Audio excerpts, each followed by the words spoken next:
I have such a deep place in my heart for our veterans and all that our veterans do to keep our country free. And so I decided that this is what we're going to talk about this morning. Hey, welcome, buddy. Thank you for coming. This gentleman drives from Houston. Thank you for being with us, Ken. So Thursday, the 11th of November, is Veterans Day. And this is as close to that day as I could get. But I really do want to honor our veterans today and have us all think about the sacrifices that are made by the people who have fought all the wars and given themselves to service in any way so that we can remain free. So right now, before we go any further, I want to ask all of our veterans, if you are here, man, woman, if you're here, please stand if you are a veteran. And let's everybody just give them our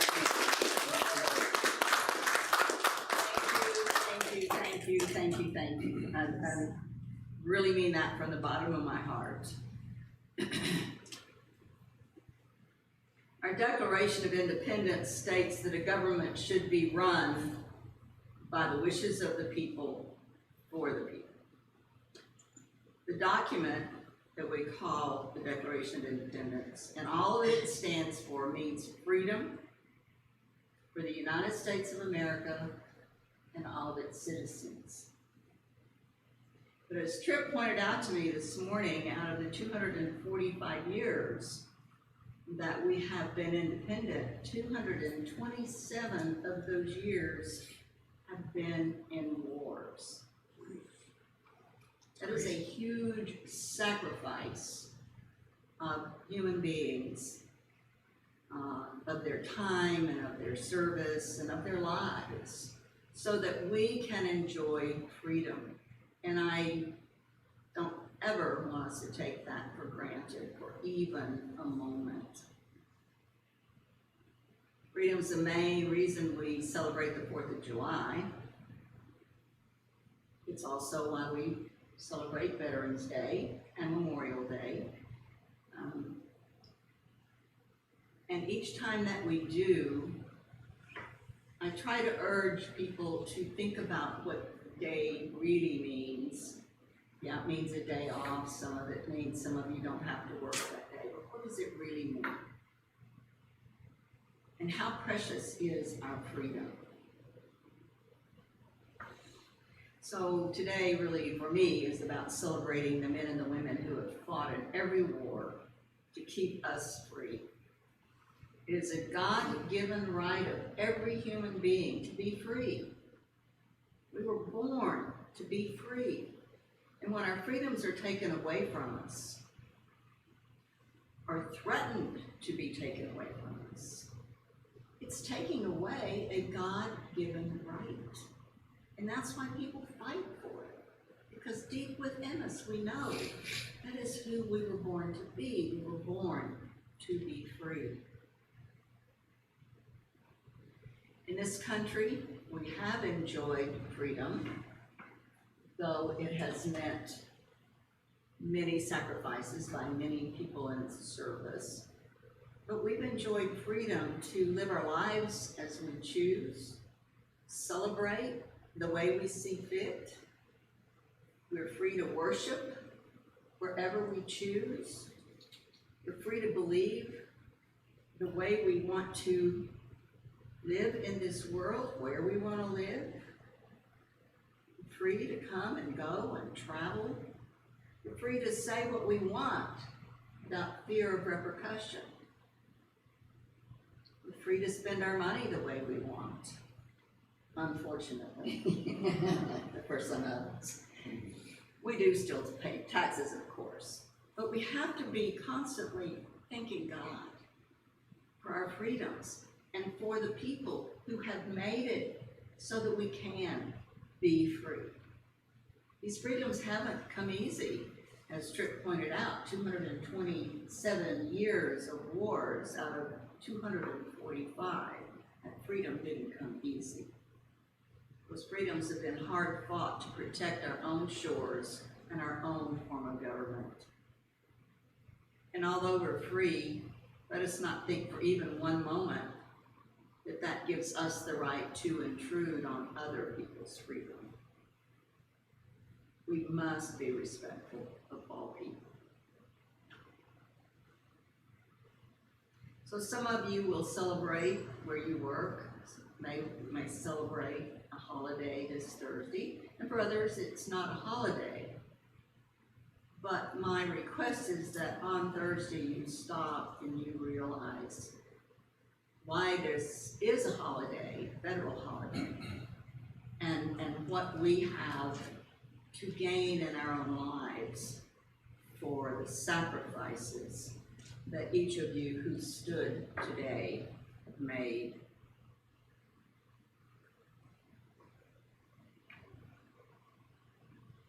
Americans have enjoyed about 24 generations of people who have lived in a free country. That's a long time.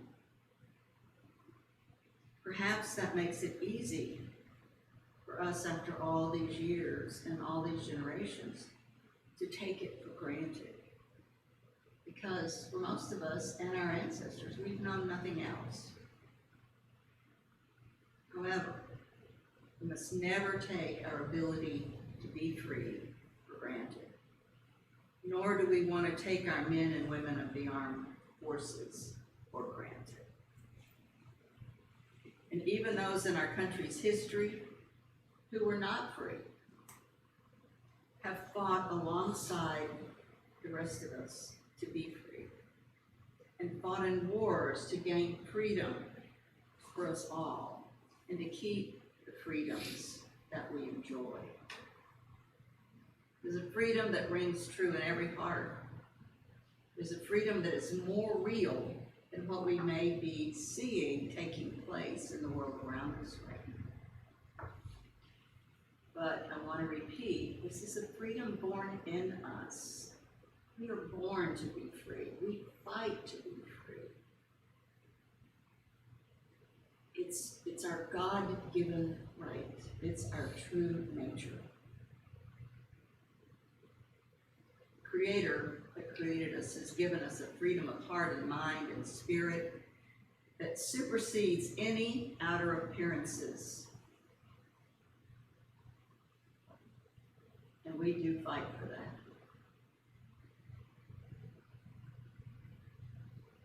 And for all of you who stood this morning, and all of you who are not here today, who could have stood had they been with us, we are grateful and thankful that we are free. Free with a spirit of love. We get to choose. Not all countries, not all people get to do that. All people deserve that quality and that freedom.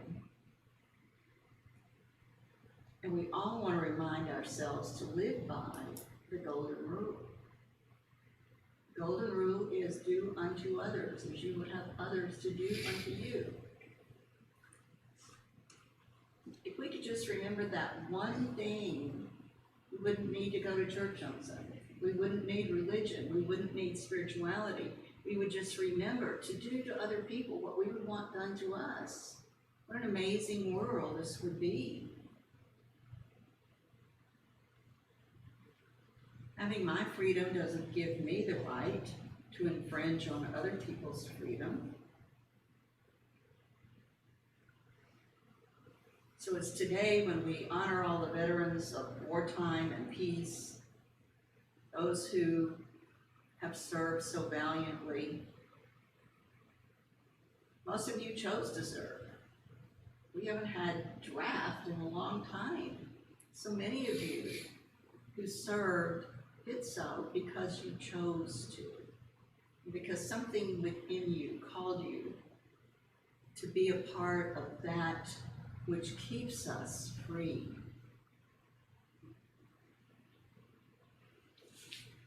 We know we have the right to be free. We know that we should not be taking anything like that for granted. And I think sometimes we do. I think these holidays come and go and we don't pay much attention to them anymore. And I'm asking today that we not do that. That when these holidays come up, like Memorial Day and Veterans Day and the 4th of July, that we truly be conscious of what we are celebrating.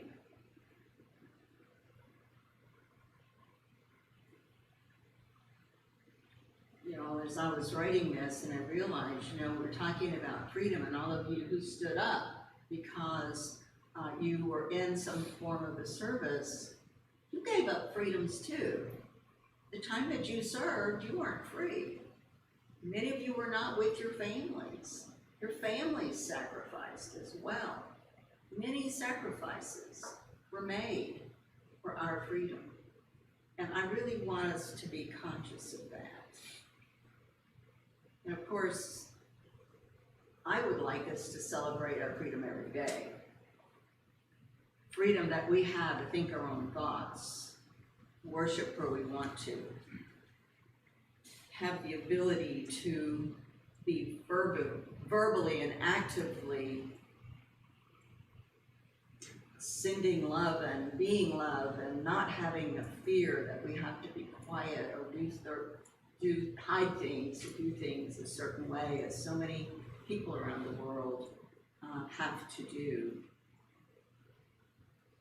And again, as I was writing this, I had to ask myself, why, right now, in the media, and everything we look at and see, why are Americans so unhappy? We're so accustomed to our freedoms that I think we have begun to take them for granted. It seems to me, when you look at the news or read whatever is going on, that we're a society of grievances and of intolerances. We seem to be disgruntled all the time and not happy about much of anything. We've gotten to a place in this country where we want to strike out and hurt other people. Why is that? I had to ask myself, why have we become so unhappy when we are the most fortunate country in the world? And those of you who have traveled around the world know what I mean. We have more amenities, we have more comfort, we have freedom. And why have we become, as a country, so unhappy and so adversarial?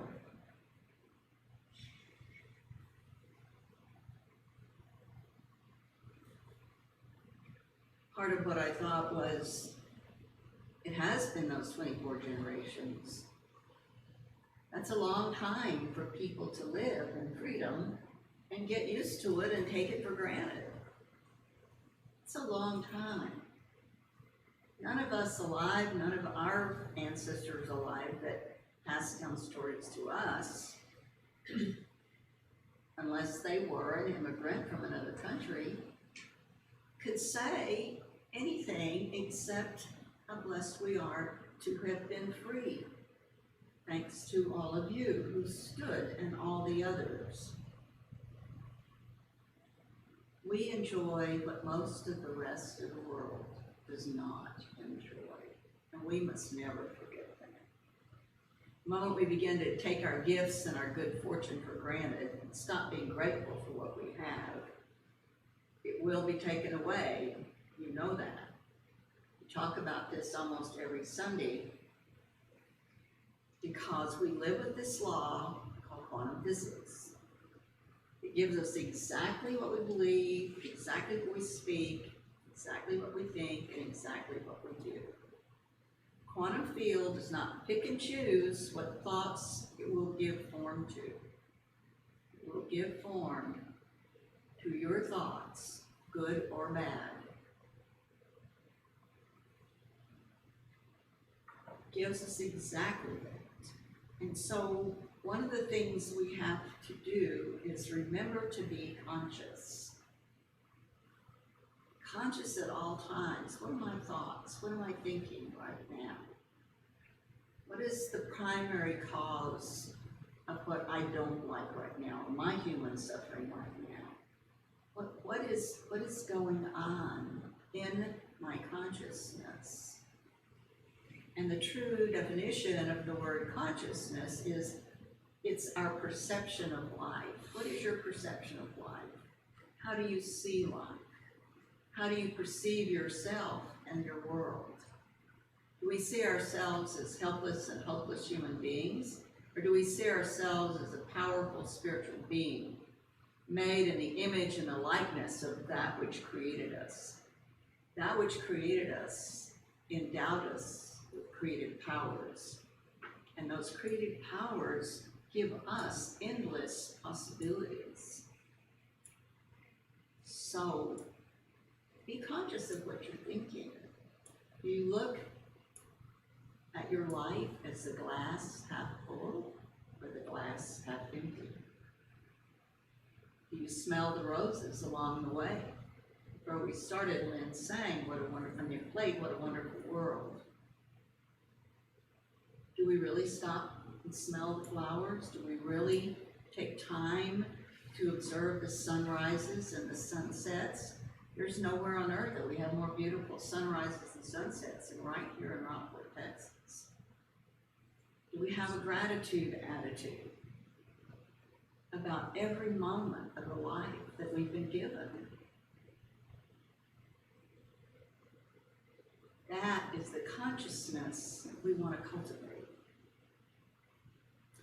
You know, I don't know if any of you ever went to the church in Houston. Some of you are here from the church in Houston. But remember, Reverend Howard Caesar, the minister of the Unity Church in Houston for 36 years, coined a phrase years ago. And the phrase was, "Life is meant to be good." And every Sunday morning that I ever remember going to that church, we all said together, "Life is meant to be good." Let's do it. Life is meant to be good. If we believe that life is meant to be good, guess what we're going to create for ourselves? Goodness. A good life. We have to be mindful of our thoughts and our words and our actions. If we want to experience life in this joyous way, we have to be conscious. We have to be awake. We have to be aware. Notice the word is be. You have to be, not do. Being and doing are very different things. We have to have hearts filled with gratitude. We have to be grateful. We can be so absorbed in our own thoughts that we don't know what's going on around us. We can mistake doing for being. And so part of our consciousness is to ask ourselves every day, who am I being? Who am I being in this moment? It's very different than doing. I don't know if any of you listen to Reverend Michael Beckwith. He is an iconic New Thought minister in California, in a suburb outside of Los Angeles. And he's an amazing, amazing minister. And he was telling this story that he was doing a talk on happiness. He said a man came up to him after church and said, "Why is it that when I do things that are supposed to make me happy, I feel more empty?" Reverend Michael asked him, "So what do those things include?" And the man recited a long list of activities. He had hobbies. He worked out. He went to a lot of seminars. He went to social outings. Reverend Michael said to him, those are all external activities. External activities are neutral. They don't produce happiness. It is the consciousness in which we participate in those activities that make the difference. The more we bring richness to our inner self, the more we bring happiness to the outer aspects of our life. Does that make sense? It's about who we're being at the moment, not what we're doing at the moment. You can be engaged in going to exercise, and you can have an attitude of being really mad at the whole world the whole time you're exercising. We've probably done that before. So being conscious of what we're thinking and feeling and what state of consciousness we happen to be in, whether it's the happy or unhappy consciousness, allows us, when we're conscious, to shift those thoughts at the moment that we detect something that is not serving us well. We want to have those happy and thankful thoughts. We want to have that gratitude and that love, because gratitude and love carry the same vibrational energy. When you are in that feeling of love and loving the world and loving everybody, you're also in the same feeling when you have gratitude. One of the first things I teach people to do when they come and counsel with me and tell me they're depressed is I make them write a gratitude journal. They have to write it every day, because the vibrational energy of gratitude is way high. It's right up there with love. The vibrational energy of unhappiness and fear and discontent is very low. You cannot be in those two vibrational energies at the same time. So we want to be sure what we're vibrating out, because that's what we're going to get back. We want to stay in that attitude of gratitude, that attitude of loving and acknowledging those who have done for us and kept us free, and those who we are attracted to because they have that wonderful high vibration. Again, remember the reason. Because we are dwelling on a planet that is ruled by the law of quantum physics. What we think and feel and act and say and do is what we're going to get back. And so we want to be conscious of what that is at all times. Our negative thoughts and our negative emotions and our erroneous beliefs will become manifest. In unity, it's known as the law of mind action. In scientific world, it's known as quantum physics, or the quantum field. So from moment to moment, ask yourself, is there something that I have forgotten to be grateful for? There's always something you can be grateful for. Especially when you're feeling disgruntled, that's the time to ask yourself, to stop and remember, for what can I be grateful at this moment? And I say you can always be grateful that people like the gentleman who stood today have sacrificed time out of their lives so that we could be free. That is the most wonderful thing we could ever be grateful for, is the freedom that we enjoy in this country, and we have to protect it. We have to be awake and do our part.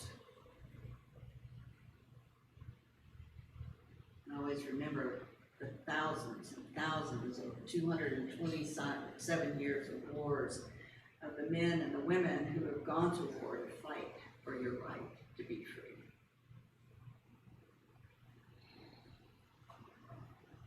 We got to be grateful for their sacrifices.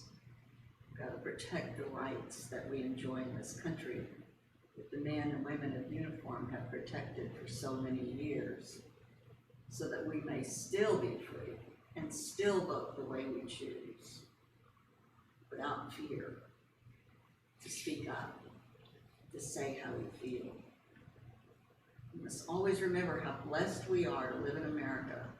We truly are the land of the free and the home of the brave.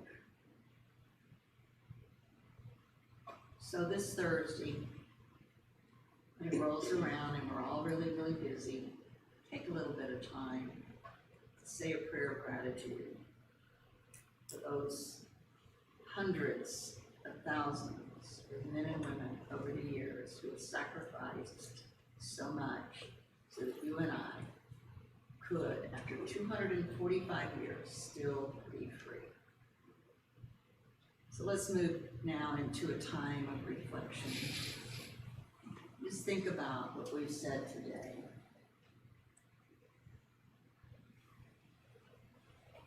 And as we move into the silence, let it be a time of gratitude.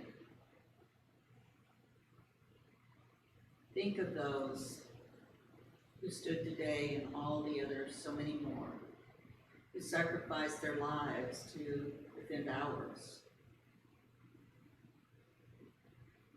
to preserve our freedom.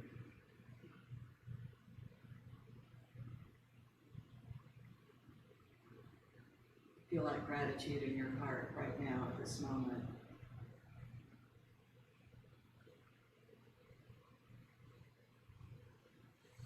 May we never, for even a moment, forget how blessed we are.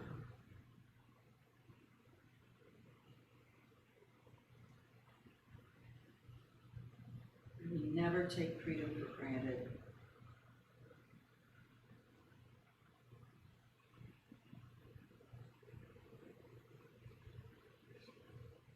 And we never take those who sacrifice so much for granted.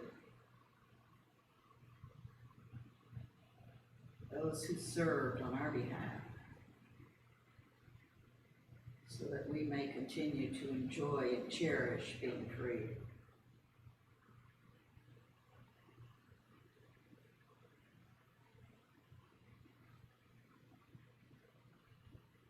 And we always remember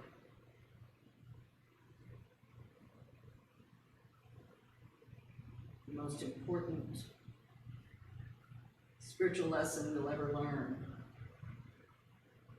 We learn it and be it on a daily basis. It's all we'll ever really need to know. Do unto others as you would have others do unto you. The greatest commandment, and a commandment that is used in every religion around the world.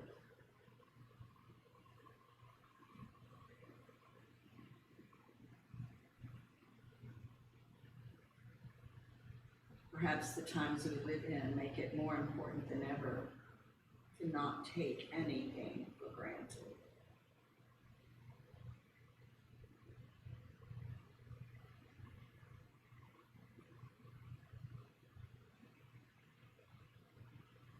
To remember that who we are being is so much more important than what we are doing.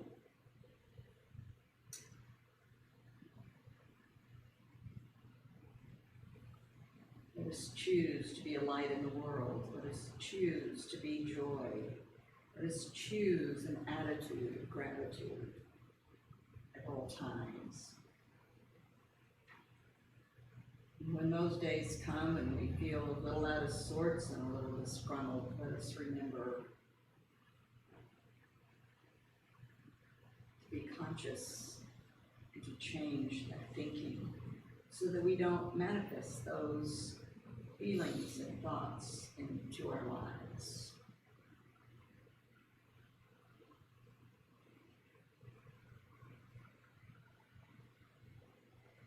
So wherever it is in your life today that you forget, we all do, just look at it, be conscious of it, and consciously change it. knowing that we don't want it to show up. We want it to be manifest in the lives that we live.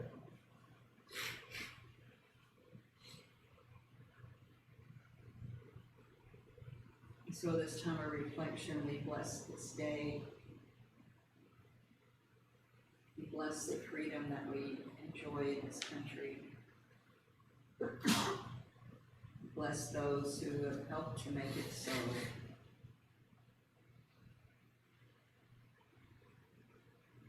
We ask that we be reminded on a daily basis to remember who we're being in our consciousness, which is so much more important than what we are doing. So we give thanks. Give thanks for all the good in our lives. In this moment of our being grateful for all that we have, let's remember those in our congregation who are ill today.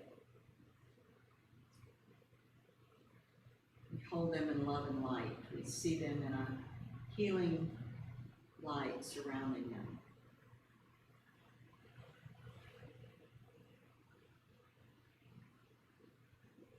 We send our prayers their way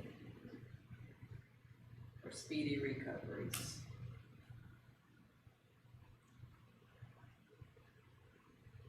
And we move through this day with gratitude in our hearts, through this week with gratitude in our hearts. And we especially remember this Thursday, November 11th, to be grateful. So it is. Amen.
Today possible, and let's end with our prayer for protection. The light of God surrounds us, the love of God enfolds us, the power of God protects us, the presence of God watches over us. Wherever we are, God